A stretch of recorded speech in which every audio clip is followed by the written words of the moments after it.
My reaction as I saw Grenfell unfolding late at night, and I was looking at it online, was absolute utter horror and disbelief. One of the things that we came across very quickly was actually understanding that there was gaps in information about our buildings. We needed to collate that information very quickly. We found a range of issues from cladding, and not just ACM cladding, all the way through to compartmentation issues within the buildings, which were quite extensive and would have allowed the spread of fire. Within 2 weeks that had morphed into, we got a fire safety team. When I found out that works had to be carried out here in my building, I was horrified and just really quite shocked, because I didn't even realise that there was cladding in the building that I'm living in. So Bollinarchi is our only building with ACM cladding, so we knew quite quickly after Grenfell what we needed to do there. We've worked with our partnering contractor Kier to remove the unsafe cladding and replace it with a much safer alternative. So the biggest challenges we've had were that we had to go right back to a 12mm plasterboard between us and the resident, and it also being a live occupied building. We had the existing mechanical and electrical services that we needed to locate prior to taking the cladding off. We make sure that our residents are kept informed by having regular consultations with them. We've had a number of open evenings where residents can come and ask us questions about fire safety in their building. We have an open door policy in the office where they can come and see us at any time. And we've also got people on the end of the phone to answer any questions they may have.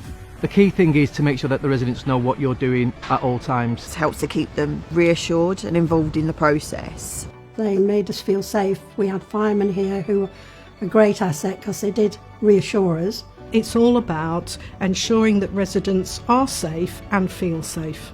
What we're also going to do is to put together a series of simple principles about fire safety that can be applied to every single building that we have where we've got multiple occupancy. The first thing Hyde did was set up a fire safety task force. That has now evolved and now is known as the Building Safety Taskforce. That's because we recognised that we needed to look at safety across the whole building, which was part of the recommendations in the Hackett review. Now, as part of that, we did our intrusive fire risk assessments. We carried out tenancy audits so that we knew a bit more about who was actually living in our buildings, and we also collated a lot of information about certification, servicing of various equipment in the building. We wanted to make sure that should there be a fire, did we have the information required for the fire brigade. The Landlord Fire Safety Record was created by Hyde, and it's the first of its kind in the industry. It captures all the information about the building and the residents, and it's one version of the truth. So in order to make sure we've got access to the right specialist contractors, we've put together the Hyde Fire Safety Framework, which enables us to get direct access to people who can do fire stopping, fire doors, at really good rates, but also the right quality and accreditation that we need to ensure fire safety in our buildings. We ensure that the certification is compliant and is up to date.